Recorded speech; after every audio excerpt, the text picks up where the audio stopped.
Although the snow has still not arrived in Blagoevgrad, the Christmas mood is already here. Hectic shopping, sweet idle chats, and refreshing walks aside, this is the time for looking back and reflecting. This is the time for looking forward and hoping.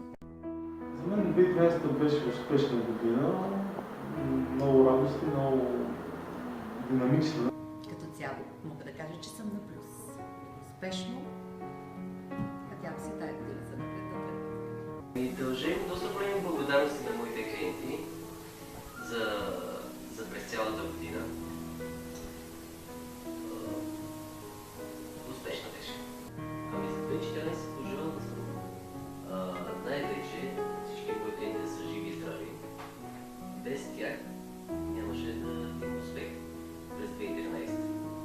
Искам така и да съм за напред. Най-вече здраве и късмет. Здраве, здраве, не знам колко пъти да го кажа. След това работа. Най-вече. На хората бих пожелал първо да бъдат малко по-радостни, малко по-весели, малко по-оптимистични.